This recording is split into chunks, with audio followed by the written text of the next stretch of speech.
Informal वे से बातचीत।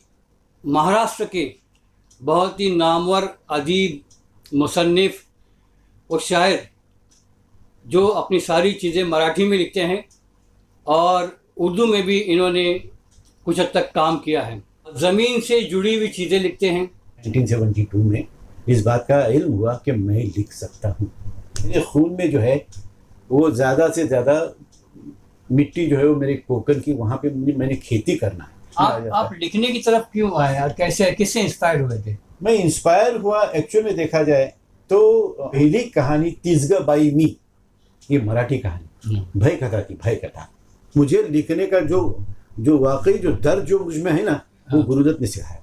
अच्छा। मेरे वालिद जो थे शर्फ मुकद्दम साहब, वो अंग्रेजी में लिखते थे। हाँ। मेरे वालिद जो है वो उस जमाने में पंडित जवाहरलाल नेहरू के दुभाषी हुआ करते थे। माशाल्लाह। दुभाषी यानी इंटरप्रेटर।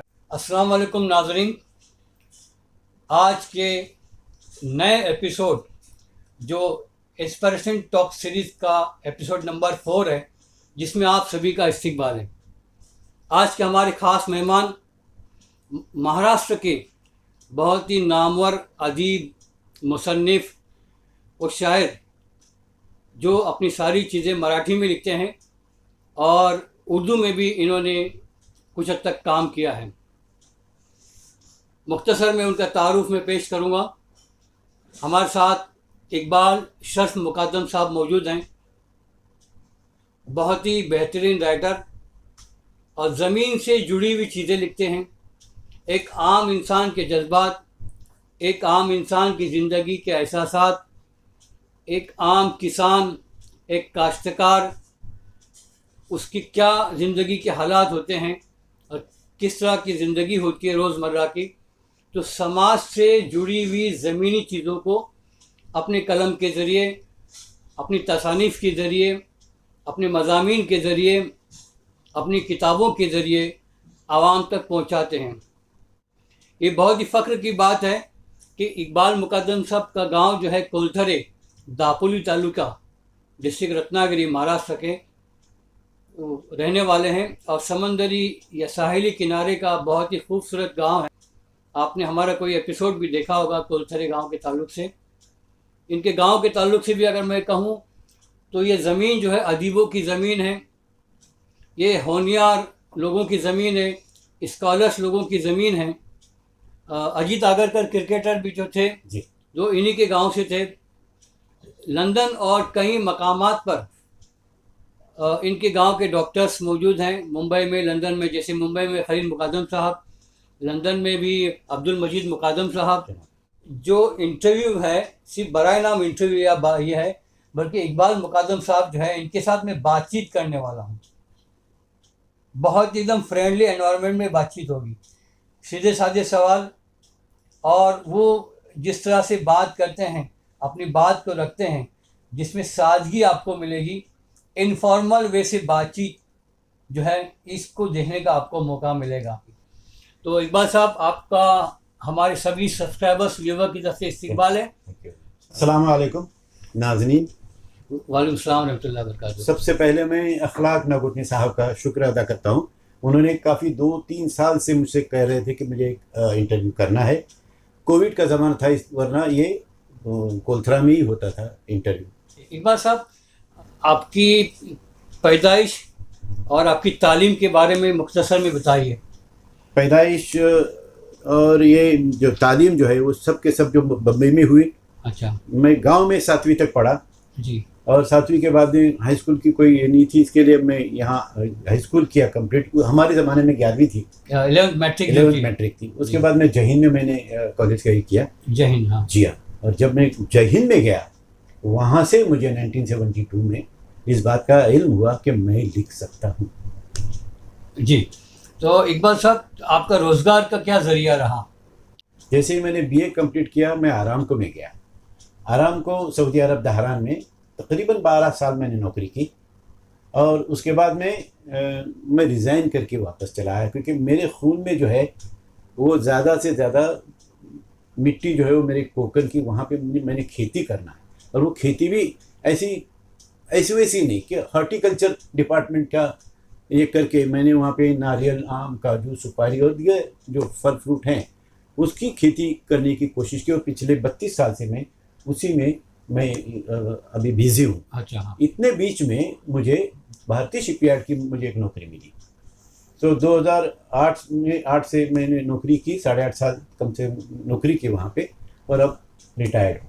जी, तो जैसा कि कहा कि आपने मतलब अब्रॉड में भी किया, यहाँ पे भी जॉब किया, और मेन अहम पेशा इनका ज़मीन से जुड़ा हुआ, जैसे मैंने कहा horticulture, agriculture, source of income भी इनका वही रहा। एक बात साहब, आप अदब से या लिखने की तरफ से कब से मतलब राग़िब हुए हैं और कब से लिख रहे हैं? ये 1972 में हमारे head of the department madam थी, उनका नाम था डॉक्टर चारुशीला गुप्ते। उन्होंने, उनके हाथ में मेरी एक नोटबुक गई और उन्होंने देखा कि मैं 3-4 कविताएं उसमें लिखी हुई थी। तो उन्होंने कहा कि तू बऱ्यापैकी लिहितोस रे, तो एक दिवस मला येऊन कॉमन रूम में भेट। तो मैं 3-4 दिन के बाद में मैं गया डरते डरते, और उनसे पूछा कि आपने मुझे बुलाया था। तो उन्होंने कहा कि मैं रिकमेंड करती हूँ तुझे कि तू जो है आकाशवाणी में जा सकता है। और मैंने 6 कविताएं अपनी खुद की लिखी, उनके पास दी। कौन सी जबान में सब लिखी है? सब के सब मराठी में। मराठी में लिखी। तो आपकी तालीम पहले से मराठी में हुई थी? जी जी बिल्कुल। अच्छा, बिल्कुल। लेकिन मेरी पहली कविता जो वहाँ पे रेडियो पर आई और उसके बाद में मैगजीन में आई, वो ये थी, किती रम्य हा समुद्र किनारा, सुख दुःखाचा देई इशारा, लाटेवरून येई लाटशी, मोराचा जणू दिसे पिसारा।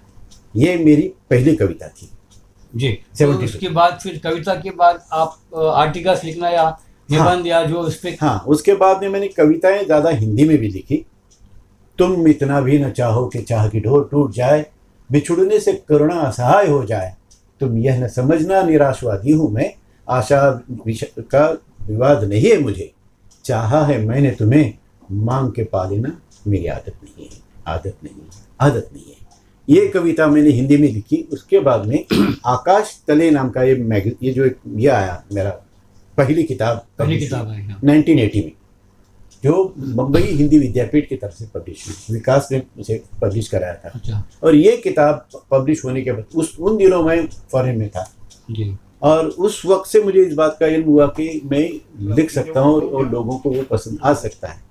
तो ऐसे करते करते मैंने वहाँ 4-5 किताबें लिखी सऊदी अरब में 12 साल में, और वो नॉर्थ में ज़्यादातर पब्लिश हुई, वहीं पे पूरा ये हो गया। उसमें थी बस्ती उस पार की, हिंदी में।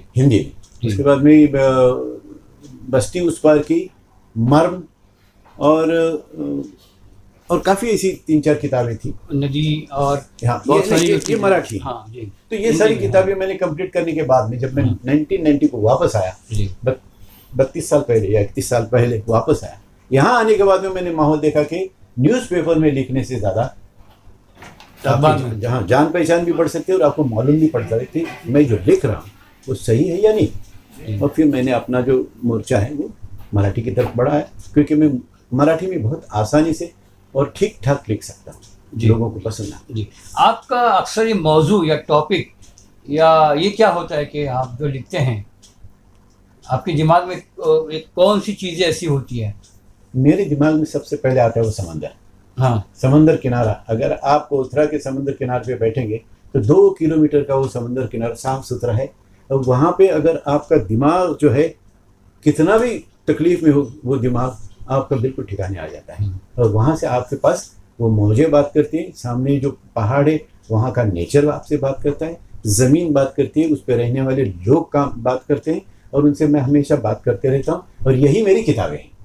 अच्छा। ये किताबें मैं पढ़ता हूँ जी। इनसे पढ़ने के बाद में मुझे इस बात का इल्म हो जाता है कि अरे मुझे इस पे कुछ न कुछ तो लिखना है। समाज की तकलीफें, समाज में रहने वाले लोगों की तकलीफ, यही टॉपिक्स में पानी की तकलीफ, बिजली की तकलीफ, खेती की तकलीफ, हर बात की तकलीफ वहाँ पे है, आज भी है। आज कोकण क्या हाल है आपको तो पता ही जी। हमारा रत्नागिरी देखो तो हमारा महाड़ देखो, खेड़ देखो, चिपलून देखो, सारी की सारी जो है वो तकलीफ में है आज जी। तो आपका ये मौजू रहता है कि लोगों की तकलीफ है जी, और आप जो जहन खुलता है समुद्री किनारे पे बैठने के बाद वो सारे वाक़ियात आ जाते हैं, पूरे याद आ जाते हैं, और फिर उसको स्टोरी की शक्ल में आप तरतीब देते हैं। हाँ, फिर वो तो ऐसा है ना कि जो लिखने वाला है उसे तो पता है कि किस अंदाज में उसे लिखना चाहिए। जी जी। तो वो स्टोरी की इसमें आ जाता है, वरना ललित में आ जाता आप लिखने की तरफ क्यों आए और कैसे, किससे इंस्पायर हुए थे? है। मैं इंस्पायर हुआ एक्चुअल में देखा जाए तो हम कमत नुरकर नाम के एक प्रोफेसर थे, हाँ। स्वस्तिक कुमार कमत नुरकर। उन्होंने एक बार मुझे ऐसे कहा था कि तू क्यों लिखता है, ये कविताएं वगैरह क्यों लिखता है, तो लेख क्यों नहीं लिखता, किताब की शक्ल में कोई और दूसरी कोई कहानी क्यों नहीं लिखता। तो मैंने कहा कि मेरा एक्सेप्ट किया जाएगा क्या, रीडर्स इसको एक्सेप्ट करेंगे? मेरे ज़रूर करेंगे, अगर अच्छी कहानी हो तो ज़रूर करेंगे। और मैंने अपनी पहली कहानी तिजगा बाई मी, ये मराठी कहानी भय कथा थी, भय कथा, तो वो मैंने उनके अंडर में रह के की। और जब मैंने पूरी लिखी और उनको दी तो वो गोरेगांव में रहते थे, रात को गोरेगांव में जा रहे थे 1:10 की ट्रेन में, तो वापस दुसरे दिन जब मिळतो बोले अरे तू मलाच घाबरून टाकलंस रे, एवढा मी टरकलो त्या ती कथा वाचून। मग तेव्हा मला असं वाटलं हॉरर, लेकिन उन्होंने मुझको सिखाया। ये जब मैंने ये कहानी मैंने लिखी, कैमरे के हाँ, उसके बाद में ये हुआ कि एक हमें पास मिला था, और वो ये हमारे जो गुरुदत्त साहब की फिल्म प्यासा थी, वो देखने के लिए मैं एरोस सिनेमा में गया था। तो वहाँ जाने के बाद में हम दोनों दोस्त गए, देखे, और जब वो जो फिल्म देखने के बाद जब बाहर आए तो वो न मुझसे बात करे न मैं उससे बात करूं। 7 दिन तक हम एक दूसरे से बात नहीं कर रहे थे। तब हमें पता चला कि एक्चुअल में कहानी क्या होती है, गुरुदत्त ने क्या कहा। मुझे लिखने का जो वाकई जो दर्द जो मुझ में है ना, वो गुरुदत्त ने सिखाया। अच्छा, ये मैं आज आपके सामने मान लेता। हाँ। तो गुरुदत्त की वजह से और आपके जो सब जो टीचर जो कहा था, हाँ, स्वस्तिक कुमार कमत नुरकर ने ये दिखाया कि आप सिर्फ कविता के इस माध्यम में मत करिए, आप उससे बाहर भी एक दुनिया है जिसमें आप ललित लेख लिख सकते हो, उसके बाद में कहानी लिख सकते हो, ऐसी काफ़ी चीज़ें हैं, नाटक लिख सकते हो। तो ये क्यों नहीं करते आप? जी, आप खासकर ये हमारी मुस्लिम जो कम्युनिटी है जी, उनमें हमारे जो बच्चे और नौजवानों के लिए क्या मैसेज देंगे कि वो मराठी की तरफ किस तरह आएंगे, या लिखने की तरफ, मराठी अदीब, क्योंकि बहुत खाल बहुत ही कम है, और ख़ासकर कोकण में जब लोग मराठी भी बोलते हैं, कोकणी बात करते हैं, लेकिन वो लिखने से थोड़ा दूर रहते हैं, उनके लिए क्या इन शॉर्ट मैसेज देंगे? मैं तो इतना ही कहूँगा कि मराठी ज़ुबान जो है वो महाराष्ट्र की ज़ुबान है, महाराष्ट्र में रहने वाले हर फर्द की ज़ुबान है। हमें लिखने तो आना ही चाहिए। हम अगर उर्दू लिख सकते हैं, हिंदी लिख सकते हैं, तो मराठी लिखने में क्या एतराज़ है? एक बार ऐसे मुझे दाभोल में जब मैं गया था उर्दू हाई स्कूल में, तो एक बच्चे ने मुझे कहा कि मुझे अदीब बनना है मराठी में, लेखक व्हायचं है, तो मैं काय करूँ? तो मैंने उसे कहा कि इसका कोई क्रैश कोर्स नहीं है, दुनिया में लेखक बनने का क्रैश कोर्स नहीं होता है। उसके लिए आपके अंदर में कुछ न कुछ जज्बात होने चाहिए, आपका घर का माहौल वैसे होना चाहिए। तो उनको मैंने एक बात बता दी कि अगर वाकई आपको लेखक होना है तो आप लिखना और उससे ज़्यादा लोगों को पढ़ना सीखें, दूसरों की किताबें पढ़िए। वो पढ़ने के बाद में आपको पता चलेगा कि वो कहना क्या चाहते हैं जी। और उससे आप में एक पूरा जज्बा आएगा और यकीनी तौर पर आप लिखना शुरू करोगे। उन्होंने लिखना चाहिए। बहुत अच्छा। मी याविषयी जरा मराठीत बोलू तर चालेल? हाँ बोला, नक्की बोला, मराठीत बोला. कसं आहे, मराठीत बोलल्यानंतर मला जरा नॉर्मल वाटतं. हां, या क्षेत्राकडे वळायचं ज्यांना असेल त्यांच्यात जर खरोखर ते गुण असतील तर आधी पहिल्यांदा दुसऱ्यांचे गुण त्यांनी सामावून घेतले पाहिजेत की दुसऱ्यांनी कोणी काय लिहिलं नाही. जे लिहिलेलं आहे ते आत्मसात केल्यानंतर आपल्यात असलेले गुण जे आहेत ते बाहेर आल्याच्या नंतर त्यांच्या घरच्या लोकांनी म्हणजे आई वडील असतील किंवा आणखी कोणी नातेवाईक असतील त्यांनी त्यांना एनकरेज केलं पाहिजे, त्यांना ॲप्रिशिएट केलं पाहिजे, समाजाने, जमातीच्या लोकांनी. आणि अशा पद्धतीने तो नौजवान जो आहे त्याला थोडासा कॉन्फिडन्स येईल की आपण जे काही लिहितोय ते लोकांपर्यंत जात आहे.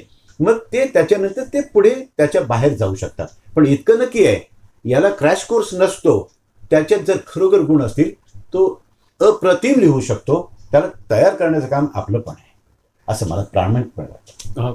इकबाल साहब, जैसे अभी आपने कहा कि पेरेंट्स की जिम्मेदारी, समाज की जिम्मेदारी, तो आपके घर के माहौल इस तरह का था, अदब का था, लिखने पढ़ने का था, लिटरेचर से जी आपको अप्रिसिएशन मिला? जी बिल्कुल. मेरे वालिद जो थे शर्फ मुकद्दम साहब जी, वो अंग्रेजी में लिखते थे. हाँ, और उन्होंने अ ड्रॉप ऑफ रेन और व्हेन फ्रीडम केम ये 2 किताबें वहाँ पे माशाल्लाह. कहाँ पे लिखी? ये अपना विकास से पब्लिश हुई. विकास पब्लिकेशन ने की. अंग्रेजी में किताबें लिखी. अंग्रेजी में लिखी. और वो कायम वो इलस्ट्रेटेड वीकली ऑफ इंडिया एक जमाने का वीकली होता था, उसमें वो रेगुलरली लिखते थे. माशाल्लाह. खुशवंत सिंह उस जमाने में उसके एडिटर थे, हाँ, इवनिंग न्यूज़ में लिखते थे। हाँ। और उसके बाद में धीरे धीरे जब वो रिटायर्ड होकर आए तो उन्होंने सागर में रेगुलरली लिखना शुरू किया, मराठी अखबार में इस्लामी जगत। इस्लामी जगत, हाँ। सच मुकदम के नाम से जो कॉलम आता था, हर थर्सडे को। हाँ, हम लोग बचपन में पढ़ते जी, थे। इस्लामी जगत। जी, ये चिपलून से जो मराठी जी, पेपर जी, निकलता बिल्कुल, था, सागर बिल्कुल। उसमें बहुत अपना डेली काफी लिखा उन्होंने। काफी लिखा और मतलब काफी नामचीन है, मरते तक वो, मरने दम तक तो उन्होंने उसी में लिखा, उसी में लिखा, मराठी में लिखा। और दोनों समाज को उन्होंने गाइड किया है जी, कि भाई किस तरह से तुमको इंडिया में रहने का है। बस। मेरे वालिद जो है वो उस जमाने में पंडित जवाहरलाल नेहरू के दुभाषी हुआ करते थे। माशाल्लाह। दुभाषी यानी इंटरप्रेटर। इंटरप्रेटर, अच्छा। वो हाँ वहाँ के किंग, हाँ। और पंडित जवाहरलाल नेहरू के इंटरप्रेटर थे। इंटरप्रेटर वो हुआ जो अरबिक में बोलते थे किंग, वो इनको अंग्रेजी में समझाते थे, और ये अंग्रेजी का उनको ये सब उस जमाने से उन्होंने ये काम किया हुआ है। जी। तो ये पहला एक ही आदमी हम लोगों में था, लेकिन उन्होंने एक बात जरूर बताई कि तुम जब खाली मत बैठो, काम कुछ नहीं तो किताब लेके बैठो, जी, बहुत अच्छा। ये बताया। जी, हाँ। तो ये मैंने अभी आपको थोड़ा सा छेड़ा तो आप खुल गए, और इतनी बड़ी हस्ती शर्फ मुकदम साहब, जिनको मैं भी जानता था, लेकिन मैंने जानबूझ के सवाल ये पूछा। एक ही इसमें पूरा नहीं होगा, इतना बड़ा है उनका। हाँ, तो बहुत बड़ी अदब का इसमें नाम हाँ, है। अंग्रेजी उनका में नाम- किताबें लिखना, मराठी में वीकली आर्टिकल्स लिखना, ये बहुत बड़ी एक चीज़ है। अरेबियन सन करके मैगजीन आता था, वीकली आता था जी। आरामको में, उसमें भी वो रेगुलरली लिखते थे। हाँ। ताजमहल के बारे में लिखा, हर बारे में लिखा उन्होंने। जी। इंडिया का जो कल्चर जो है वो उन्होंने फॉरेन में अपने अंग्रेजी केस में लिखा है। जी, अब वो कुछ अवेलेबल है, कुछ नहीं है, लेकिन किताबें तो अवेलेबल है, विकास के पास होनी चाहिए। होना चाहिए। जी। इकबाल साहब, आपको अभी तक अप्रिसिएशन या अवार्ड वगैरह कहीं से मिले हैं कोई? ये एक अजीब प्रश्न पूछा है आपने, लेकिन हकीकत यह है कि कोंकण में रहकर, गांव खेड़े में रहकर आपको कोई नहीं पूछेगा। आज भी वही हाल है। तो जैसे जैसे मैं शहरों में आने लगा, पुणे, खास करके पुणे में जाने लगा, तो वहाँ पे लोग मुझे जानने पहचानने लगे। बम्बई में जानने पहचानने लगे, और फिर धीरे धीरे करके मेरी किताबों को अवार्ड मिलने लगे। कुछ हिंदी के लिए मिले, कुछ मराठी के लिए मिले। कैफी आज़मी अवार्ड मुझे मिला था पूना से वो, और दूसरा जो मुझे अवार्ड मिला है वो है कल्याण के जो सार्वजनिक वाचनालय, वहाँ से मिला है मेरी एक अपूर्ण रचना एक किताब के लिए। जी, और ये बहुत बड़ी बात है कि किताब को आपको सिलेक्ट किया जाए इतने लोगों में से और आपको अवार्ड दिया जाए, मेरे लिए बहुत बड़ी बात है। इकबाल साहब, अभी आपसे आखिरी सवाल। जी, आपकी किताबें अगर जिसको चाहिए वो कहाँ कहाँ अवेलेबल हैं?